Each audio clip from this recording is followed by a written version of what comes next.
علماء اہل سنت۔ یہ دوست 12 دفعہ گزارش کی، یہ آپ کیوں تنگ کرتے ہیں؟ یہ انتظامیہ والوں کے ساتھ تعاون فرمائیں، باقی دوست بھی آگے چلے جائیں، نہ تنگ کیا کریں یار۔ کمیٹی والے دوست سارے نا ان کے ساتھ تعاون کریں، جزاک اللہ۔ ہاں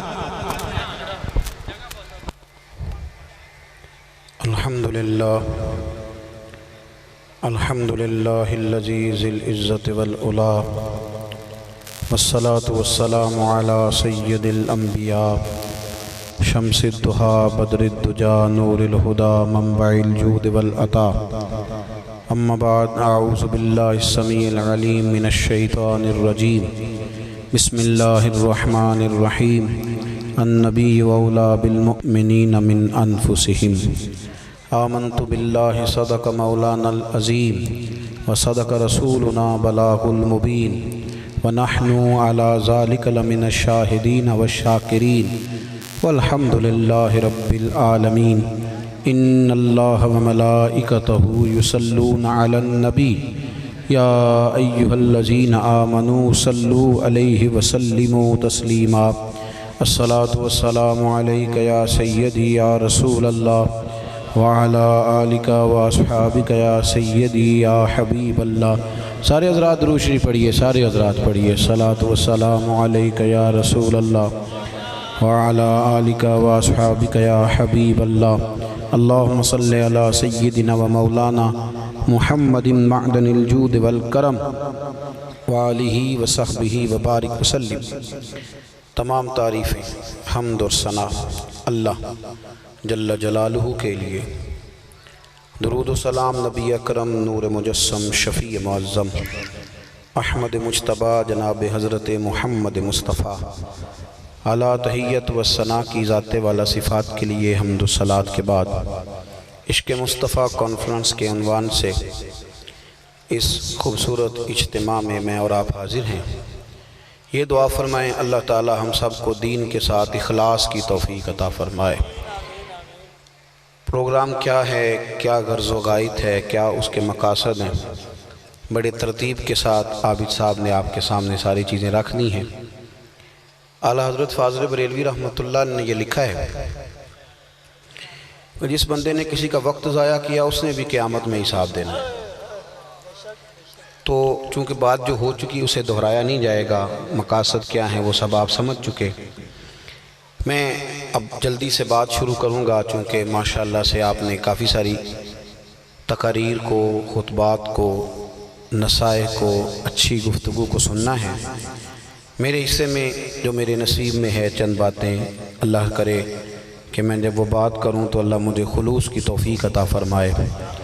قرآن مجید نے آپ کی یہ ایک مہربانی ذرا کریں میرے ساتھ آپ، یہ مطلب تصویر کا ثواب کوئی نہیں، یہ پکی بات ہے۔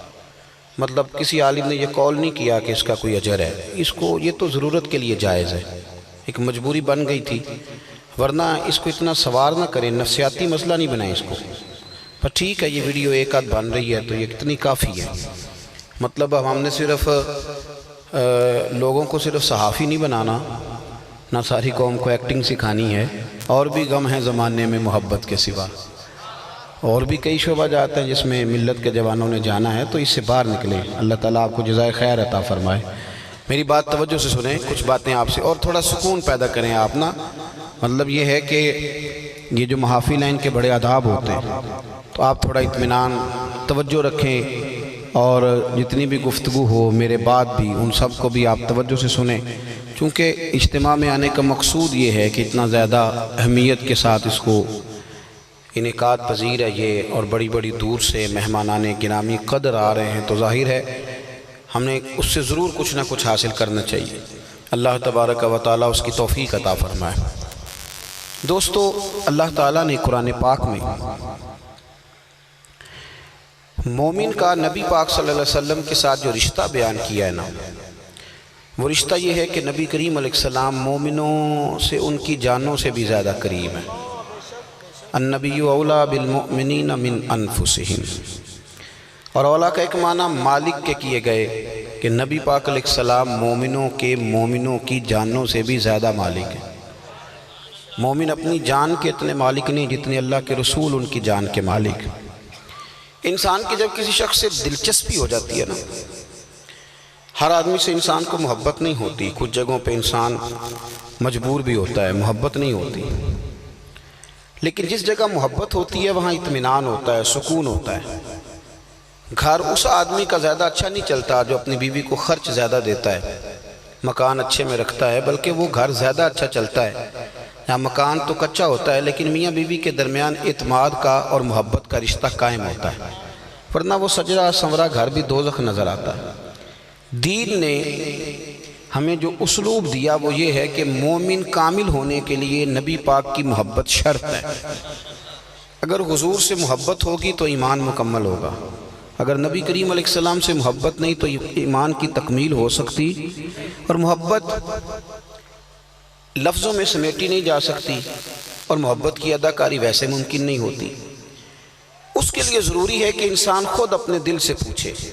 ہمارے ہاں تو ڈگریاں جاری کی جاتی ہے نا، فلاں عشق رسول ہے، وہ جس کے ہاتھوں میں نوٹوں کی دتھی ہوتی ہے اس کو عشق رسول کی سند مل جاتی، اور جو 1 لاکھ روپیہ کسی جگہ خرچ کر دیتا ہے وہ سب سے بڑا عشق رسول ہو جاتا ہے۔ یہ ڈگری میں کیسے دے سکتا ہوں؟ یہ تو میرا اندر بتائے گا کہ مجھے حضور سے کتنی محبت ہے۔ آپ اپنے آپ سے پوچھیں گے کہ نبی کریم صلی اللہ علیہ وسلم سے کتنی محبت ہے، آپ خود اس پر غور کریں۔ ہمارا حضور سے پیار کرنا ضروری ہے، اگر محبت نہیں ہوگی تو پھر دین پر چلنا مشکل ہوگا، آسان نہیں ہوگا، ورنہ پھر بوجھ سے بنتے ہیں۔ ساری زندگی رشتہ چلتا ضرور ہے پر اس کا لطف کوئی نہیں ہوتا، اور اگر محبت ہو تو پھر جینا آسان ہو جاتا ہے۔ مجھ سے ایک صاحب نے پوچھا کہ اہل سنت کے ایک بزرگ عالم نے کہیں بیان کیا ہے کہ صحابہ حضور علیہ السلام کا پیشاب پی جاتے تھے، اور صحابہ کرام علیہم رضوان نبی کریم صلی اللہ علیہ وسلم کے کلی کا پانی پی جاتے تھے، ریٹ نکلتی تھی ناک مبارک سے تو وہ چہروں پہ مال لیتے تھے۔ تو حضرت یہ کس طرح ممکن ہے؟ میں نے کہا آپ کیا کرتے ہیں؟ کہنے لگے میں کالج میں پڑھاتا ہوں۔ میں نے کہا وائف کیا کرتی ہیں؟ کہنے لگے بڑے اچھے گھرانے سے ہیں، وہ بھی ایک کالج کے اندر لیکچرار ہیں۔ تو میں نے کہا کہ یقیناً آپ کی بیوی شادی سے پہلے یہ روٹین ہوتی ہے خواتین کی کہ وہ کسی کا بچہ پیشاب کر دے تو ان کو گھن آتی ہے، کسی کے باتھ روم میں جائیں اور بچے نے پیشاب کیا ہو تو ناک پہ رومال رکھ لیتی ہیں، اور کوئی ان کے قریب کہہ کر دے تو وہ بھی کہہ کر دیتے ہیں، ہوتا ہے نا جی ایسے، اور آ کے شکوہ بھی کرتی ہیں کہ فلانے گھر والوں کے لوگوں کا جینے کا رہنے سہنے کا ڈھنگ اور سلیقہ ٹھیک نہیں ہے، کو پتہ ہی نہیں صفائی کیسے کرنا ہے۔ وہ تو دیکھیں سارا ان کا واش روم آلودہ تھا، جب میں گئی ہوں ان کے بچوں کے وہاں پیمپر پڑے ہوئے تھے، بڑی باتیں سناتے ہیں لوگ۔ وہی بی بی جو کل تک تنقید کر رہی تھی، پھر جب اس کا اپنا بچہ ہوتا ہے نا اس کے بالوں میں پیشاب کرتا ہے، اس کے منہ میں کہہ کر دیتا ہے، پھر بھی اسے الٹی آتی ہے، پھر بھی اسے گھن آتی ہے۔ کیوں بھلا؟ وہ جب تک تنقید کر رہی تھی تو دوسرے کے بچے سے کر رہی تھی، وہ کسی کا بچہ تھا، اس سے پیار نہیں تھا، اور جب اپنا بچہ ہوتا ہے تو پھر اس سے محبت ہو جاتی ہے، پھر ہو جاتا ہے پیار۔ پھر انسان جو ہوتا ہے نا پھر وہ کہتا ہے نہیں کچھ بھی نہیں، میرے لیے یہ آسان ہے۔ جب محبت ہو جائے تو پھر بحث نہیں ہوتی، پھر غلامی ہوتی، اور جب تک محبت نہیں ہوتی تب تک بحث ہی ہوتی، تنقید ہی ہوتی ہے۔ پیار ہو جاتا ہے تو آسانی ہوتی ہے۔ دین ہمیں آسان کرنا چاہتا ہے، کہتا ہے نبی کریم سے محبت کر لو۔ حضرت ابوبکر صدیق رضی اللہ تعالیٰ عنہ کو نا حضور سے محبت ہے، محبت رستے کی مشکلات کو آسان کر دیتی ہے، ان کو پیار ہے۔ کنز المال میں بھی حدیث ہے، اور اپنے مفہوم کے لحاظ سے بسند صحیح بخاری میں بھی موجود ہے، اور با اختلاف روایات صاحب ترمذی نے اپنے جامع میں بھی اس کو نقل کیا ہے۔ کسی نے ایک روایت ہے کسی نے، اور کنز المال میں صاحب کنز المال کہتے ہیں کوئی نہیں، حضرت ابو دردہ خود ہی تھے۔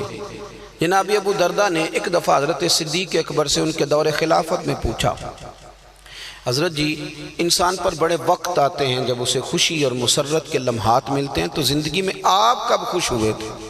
وقت بتائیں نا۔ انسان کے ہاں بیٹا ہوتا ہے بڑا خوش ہوتا ہے، اور آپ کو پتہ ہے میٹرک کے امتحان کا بھی بڑا ہی انتظار ہوتا ہے، اور آ جائے تو بندہ اس وقت بھی بہت بڑا اپنے آپ کو کامیاب سمجھتا ہے، چلو عزت بچ گئی ہے۔ کئی مواقع پہ خوش ہوتا ہے، اپوائنٹمنٹ لیٹر جس دن پہلے دن ہاتھ لگتا ہے تب بھی بندہ بڑا راضی ہوتا ہے۔ پوچھا حضرت ابو دردہ نے کہ ابو بکر آپ کب راضی ہوئے؟ تو بڑے موقع تھے جناب صدیق اکبر پر، مسلمان بھی ہوئے تھے، مال بھی کمایا تھا، اللہ نے بیٹے بھی دیے تھے، اور پھر ایک وقت ایسا بھی آیا کہ امیر المومنین بن گئے، تو کب راضی ہوئے؟ تو حضرت صدیق اکبر کہنے لگے یار تو نے تو میرا تار ہی چھیڑ دیا، بیٹھ میں تمہیں بتاتا ہوں کب راضی ہوا تھا۔ آؤ بیٹھو۔ بیٹھے حضرت ابو درداء، تو آپ فرمانے لگے ابو درداء جس دن نا میں نبی کریم صلی اللہ علیہ وسلم کو مکے سے مدینے لے کے جا رہا تھا، راستے میں نا میری اچانک نظر پڑی تو چہرہ نور پر، پیشانی اطہر پر پسینہ دیکھا، گرمی شدید تھی، میں پریشان ہو گیا۔ اب نا ہم نے یہ محفلیں یہ تو ہم نے غریب لوگوں کے ہتھے چڑھا دیے، سیاستدان M N A M P A وزیر مشیر یہ تو مذہبی جلسوں میں نہیں آتے، یہ تو جائیں گے سیاسی جلسے میں، اور جو تھوڑا سا بھی چودھری کہلاتا ہے نا وہ بھی مذہبی جلسے میں نہیں آتا، بلکہ تنقید کرتا ہے مولویوں نے رات سونے نہیں دیا۔ میں نے کہا اپنے اپنے نصیب ہے نا، الیکشن کے دن آتے ہیں تو تم گلی گلی گھومتے ہو، جھوٹوں کے نعرے لگاتے ہو، اور ایم این اے تقریر کر رہا ہوتا ہے تو کہہ رہے ہوتے ہو کہ امیدوار کہ یہ جھوٹ بول رہا ہے سارے، اپنے اپنے نصیب ہے نا۔ تمہارے حصے جھوٹوں کے نعرے آئے ہیں، ہمارے حصے محمد عربی کے نعرے آئے ہیں، یہ ہمارے حصے میں آیا سارا۔ نعرہ رسالت، نعرہ رسالت، نعرہ تحقیق، نعرہ حیدری، نعرہ غوثیہ۔ میں تو ساری تقریر بغیر نعروں کے کر لیتا ہوں، اللہ آپ کو جزائے خیر عطا فرمائے۔ تو میری بات پہ توجہ فرمائے۔ حضرت ابو بکر نا سردار تھے قبیلے کے، غریب آدمی نہیں تھے، وہ سردار تھے۔ اب تو ابھی میں کہہ رہا تھا تھوڑی دیر پہلے کہ امیر آدمی ہو، پڑھا لکھا ہو یا کسی عہدے پہ ہو، ان لوگوں کا تو پیر بھی کوئی نہیں ہوتا، ان کا تو استاد بھی کوئی نہیں ہوتا، اور چار لوگ اگر جاننے لگ جائیں تو پھر اس سے بڑا بھی کوئی نہیں ہوتا، پھر وہ خود بھی سب سے بڑا ہوتا ہے۔ بڑا مشکل ہے اپنے آپ کو بیلنس میں رکھنا، مشکلات آتی ہیں انسان۔ حضرت ابو بکر صدیق ایک بڑے قبیلے کے آدمی، پڑھے لکھے مالدار، لیکن جب انسان کو پیار ہو جاتا ہے، کیا کہا اقبال نے، ابھی آپ کیا سن رہے تھے، جب عشق سکھاتا ہے آداب خود آگاہی، پھر کھلتے ہیں غلاموں پر اسرار شہنشاہی۔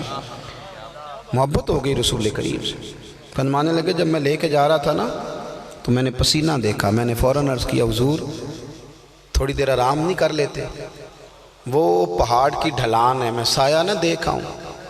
حضور نے فرمایا دیکھا ہو، فرماتے میں گیا اور میں نے جا کے نا اس جگہ کو صاف کیا اپنی چادر سے، پھر میں نے اپنی پگڑی کو کھولا اور چار طے کر کے میں نے بچھا دیا، عرض کی یا رسول اللہ تھوڑی دیر آرام کریں۔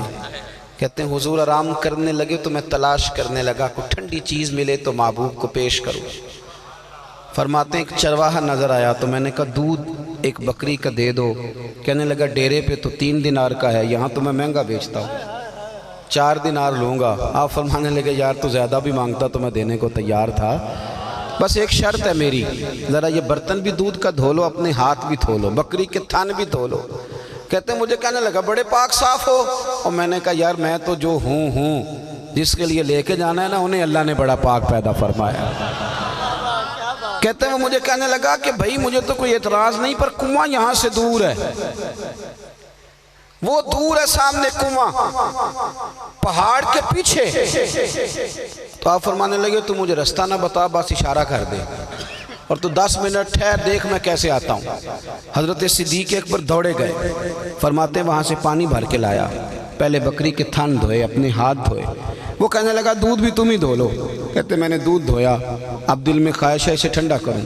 یہاں بہت سارے نادان کہتے ہیں کہ حضور کے دین سے پیار کرو، عشق رسول کی، ذات رسول کی باتیں آپ کرتے ہیں، فضائل شمائل اور خسائل میں کیا رکھا ہے؟ میں نے کہا نادانو ذات سے پیار نہ ہو تو بات کیسے مانی جائے گی؟ ذات سے محبت ہوگی تو بات مانی جائے گی نا۔ فرماتے ہیں میں گیا، وہ دودھ لے کے دوبارہ کنویں پہ وہاں سے پانی نکالا اور پھر اس میں دودھ رکھا، اس کو ٹھنڈا کیا۔ اب نہ میں تیزی سے چل رہا ہوں اور توجہ بھی دودھ پر ہے، سوچتا ہوں دیر ہو گئی تو دوبارہ گرم نہ ہو جائے۔ یہ بتا رہے ہیں کہ میں راضی کب ہوا تھا۔ فرماتے ہیں حضور کی بارگاہ میں جب میں پہنچا، جا کے کھڑا ہوا، ابھی میں کھڑا ہوا ہی تھا کہ میرے محبوب نے آنکھیں کھول دی۔ کہتے ہیں گھٹنے زمین پر بچھا کے، یار بہت بڑا سردار، بہت بڑا۔ کہتے ہیں میں نے یوں کر کے پیالہ جب حضور کی بارگاہ میں پیش کیا نا تو محبوب نے اٹھ کے میرا لایا ہوا دودھ، میرا لایا ہوا دودھ۔ فرماتے ہیں جب رسول کریم نے اپنے ہونٹوں سے وہ لگایا اور پہلا گھونٹ بھر کے حضور مسکرائے تو میں رو پڑا۔ محبوب نے پوچھا روتے کیوں ہو؟ وہ خواجہ غلام فرید کہنے لگے تن تندور تے ہڈاں دا بالن، اسی ہاواں نال تپایا، کپ کپ مکیاں پیڑے کیتے، اتوں عشق پلے تھن لایا، تن دا سالن تے من دی ہانڈی، لون صبر دا پایا، غلام فریدہ وے میں ساری تیری، تینوں وجہ یقین نہیں آیا؟ غلام فریدہ وے میں ساری تیری، تینوں وجہ یقین نہیں آیا؟ کہا یا رسول اللہ رو اس لیے پڑھا ہوں کہ میری خدمت قبول ہو گئی۔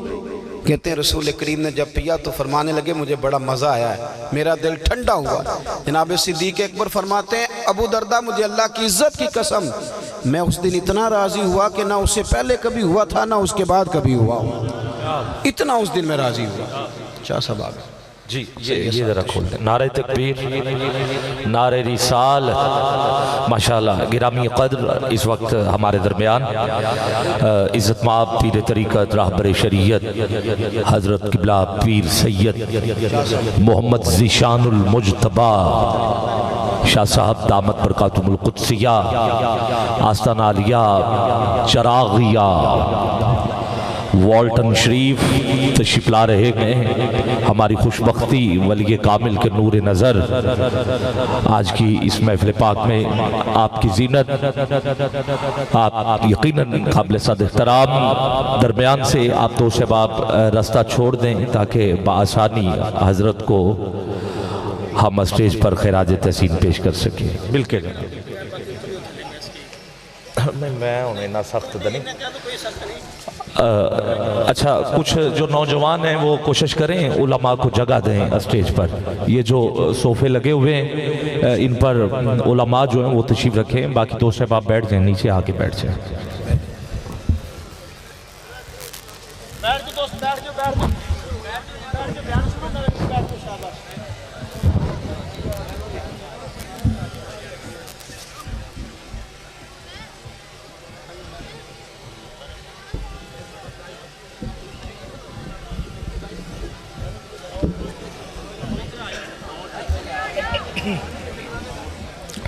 ماشاءاللہ احباب تشریف رکھیں۔ ماشاءاللہ علی مرتبت صاحبزادہ سید ذیشان المجتبی صاحب جلوہ فراز ہو گئے ہیں، آپ لوگ تشریف رکھیں جی۔ مجھے اس بات کا بھی احساس ہو رہا ہے کہ ہمارے کئی مہمان ماشاءاللہ یہاں تشریف فرما ہیں، سب نے اپنے اپنے وقت پہ بات کرنی ہے، میں اور زیادہ مختصر کرتا ہوں۔ آپ لوگ تشریف رکھیں نا جی، بیٹھ جائیں، جہاں جگہ ملتی ہے بیٹھ جائیں۔ اگر کوئی تکلیف میں بیٹھے گا تو اللہ اسے اجر عطا کرے گا، اس کو اللہ زیادہ اجر دے گا، اللہ آپ کو برکات عطا کرے۔ بیٹھ جائیں، جلدی بیٹھیں۔ تو میرے عزیز جو بات عرض کر رہا تھا اس پر تھوڑی غور کریں۔ صحابہ کرام کا نا حضور کی ذات کے ساتھ والہانہ پن تھا، نبی کریم کی ذات کے ساتھ پیار۔ ہمارے ہاں نا مزاج نہیں رہا محبت رسول کا۔ میں اکثر محسوس کرتا ہوں کہ اتنی تنقید ہوئی جعلی پیروں پر کہ لوگوں نے اصلیوں کا بھی ادب چھوڑ دیا۔ بڑی خوبصورت نعت پڑھ رہا ہے نعت خاں، بڑی خوبصورت، اس نے تار چھیڑ دیا ہے، بالغ العلا بے کمال ہی کشف الدجا بے، بڑی خوبصورت وہ نعت پڑھ رہا ہے، لیکن نیچے ایک بندہ کرسی پہ بیٹھا ہے، وہ کہہ رہا ہے اس نے 40,000 لیا ہے۔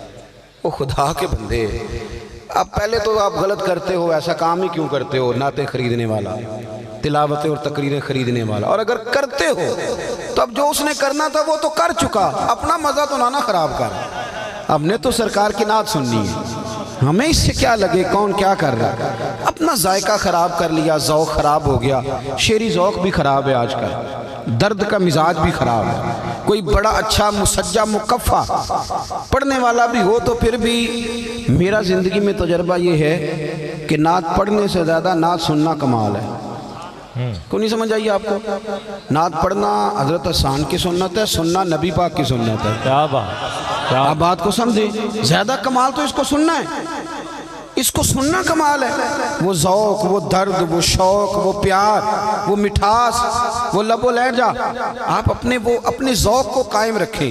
کبھی کبھی ویسے بھی نا، ایک تو یہ ہے کہ محفل آئی تو نعت خواں آیا، کبھی کبھی ویسے بھی کسی نعت خواں کو ملیں، اپنے محلے میں جو بچہ نعت پڑھتا اسے کہیں یار سنا مصطفیٰ کریم کی کوئی نعت، کبھی کبھی اپنی طبیعت میں یہ ذوق پیدا کریں. کوئی اچھا شعر، تھوڑی بہت دلچسپی تھی شاعری سے جب پڑھتے تھے دوران طالب علمی، تو کبھی کبھی فون کرتے تھے کسی اچھے شاعر کو اور کہتے تھے یار کوئی نئی بات تو سنا، کوئی نیا شعر تو بیان کرنا، کوئی تذکرہ چھیڑنا محبوب کا. ہمارا ذوق، ہمارا درد، ہماری کیفیت، اس طرح ہم الجھے ہیں دنیا داری میں. اس طرح کا معاملہ ہوا ہے کہ وہ پیار سرکار کے ساتھ، وہ غلامی کا رشتہ. یارو ہر جگہ بڑے بننے میں مزہ نہیں آتا، آپ یقین کریں. کہیں کہیں غلامی میں بڑا چسکا آتا ہے. ہاں، جو صاحب طریقت لوگ تھے نا وہ بڑے، میں ابھی کہہ رہا تھا تھوڑی دیر پہلے دوستوں کو ایک محفل میں کہہ رہا تھا کہ جلسوں میں نا جس کی اصل محنت ہوتی ہے تو بیچارہ سٹیج پہ ہوتا ہی نہیں. کبھی دیکھا ہے آپ نے اشتہار لگانے والے سٹیج پہ ہوں، جھاڑو دینے والے، کرسیاں لگانے والے، وہ بیچارے کہاں سٹیج پہ تو وہ بیٹھے گا لاکھ دے گا یا دتھی لے کے آئے گا، وہ کہاں سٹیج پہ، ان کو کہاں جگہ ملتی ہے بیچاروں کو، تو پیچھے بیٹھے ہوتے ہیں. لیکن وہ کبھی بھی پریشان نہ ہوں، اس لیے کہ یہاں تو کیمرے نے دیکھا تو فوٹو نے دیکھا، اور جب وہ اشتہار لگا رہے تھے تو مدینے والے محبوب نے دیکھا، اب وہ جھاڑیوں لگا رہے تھے تو رسول کائنات نے دیکھا. کبھی کبھی اتریں نیچے، کبھی کبھی اتریں، کبھی کبھی واپس آئیں، اپنا ذوق پورا کریں، نشہ پورا کریں، کبھی کبھی اس محبت کو جلا بخشیں. حضرت عثمان غنی شہزادے تھے، رئیس اعظم تھے، کبھی پانی کا پیالہ اٹھ کے نہیں پیا، مالدار تھے، مال تھا، باپ کے پاس بھی مال تھا بڑا. ہم تو نبی پاک کی نسبتوں کی غلامی کرنے والے ہیں نا. ہمارے ہاں بحث بڑی ہوتی ہے، اور بیچارہ جس آدمی کو روح ابجد کا نہیں پتا وہ بھی بحث کرتا ہے. ہم نبی پاک کی ہر نسبت کا ادب کریں گے، امام حسن کا بھی ادب کریں گے، امام حسین کا بھی، اور سیدنا امیر معاویہ جن کے ہاتھ کے ساتھ امام حسن نے اپنا ہاتھ ملا لیا، وہ بھی امت کے لیے سلوٹ کے قابل ہے، کیونکہ ہم نے نسبتوں کا احترام کرنا. ہماری مجبوریاں امام حسن، انہوں نے انہیں اعزاز دیا ہے. یہ زمانہ، یہ بحث کا زمانہ ہے. فلسفی کو بحث کے اندر خدا ملتا نہیں، ڈور کو سلجھا رہا ہے اور سرا ملتا نہیں. وہ جو قابل ترین لوگ تھے نا، اقبال جیسے، اقبال آخری عمر میں رویا کرتے تھے اور کہتے تھے خرد کی گتھیاں سلجھا چکا یا رب مجھے صاحب جنوں کر، اب میں چاہتا ہوں کہ درد ملے ذوق. حضرت عثمان غنی شہزادے ہیں میرے بھائی، مالدار آدمی، پانی کا پیالہ کبھی نہیں پیا. کہیں سفر پہ گئے تھے، صاحب طبقات نے لکھا ہے، واپس لوٹے، مسجد میں حضور کے پیچھے نماز پڑھی، 2-3 دفعہ چہرہ نور کی زیارت کی، تو حضرت بلال سے کہنے لگے بلال حضور کے چہرے پر کمزوری کیوں ہے؟ تو حضرت بلال کا عشق بڑا کھرا تھا. کچھ لوگ لفظوں کا ہیر پھیر جانتے ہیں پر جذبات نہیں جانتے. حضرت بلال اپنا نام لکھنا نہیں جانتے تھے، بظاہر پڑھے لکھے نہیں تھے. حضرت بلال کا مکان نہیں تھا، کسی سیاسی عہدے پہ نہیں تھے، تھوڑا بولتے تھے. کتب حدیث میں یہ علماء بیٹھے، پوچھ لیں ان کی روایات بھی کوئی نہیں، بڑی کم ہے.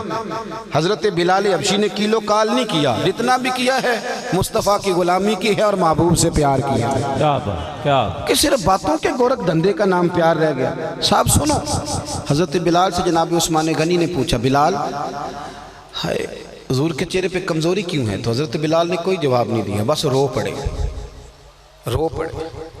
کہنے لگے جاؤ گھر سے جا کے پوچھ لو، مجھ سے نہیں بتایا جاتا، جاؤ. حضرت عثمان غنی نے دروازے پہ دستک دی. سیدہ طیبہ طاہرہ حضرت عائشہ صدیقہ رضی اللہ تعالی عنہ دروازے پردے کے پیچھے سے کون ہے؟ اماں جی میں غلام عثمان نماز پڑھنے گیا تھا، حضور کے چہرے پہ نکاحت. بلال سے پوچھا تو کہتے ہیں گھر جا کے پوچھ لو. حضرت عائشہ روئی، ہیج کی بند گئی. کہنے لگے بلال 4 دن بیت گئے، حضور نے کھجور اور پانی کے سوا کھایا کچھ نہیں.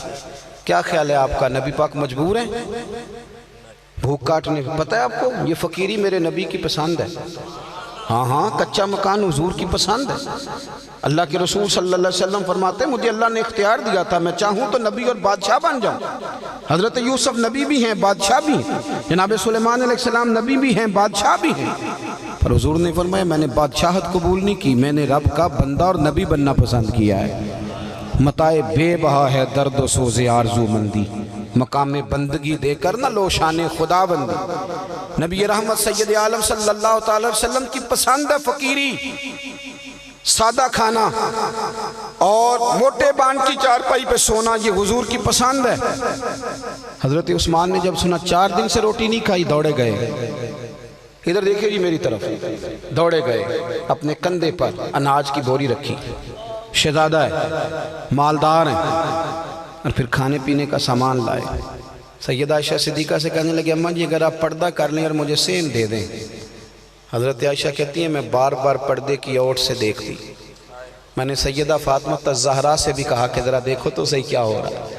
کہتی ہیں عثمان غنی نے اپنی داڑھی پلو سے باندھی اور پھر انہوں نے حضور کے گھر میں جھاڑو دیا، پھر انہوں نے چولہے میں آگ جلائی اور فرمایا جب وہ پھونکے مار رہے تھے تو میں ان کی داڑھی سے نا پانی کے قطرے دھواں نکلتا دیکھ رہی تھی اور قطرے گرتے پسینے کے دیکھ رہی تھی۔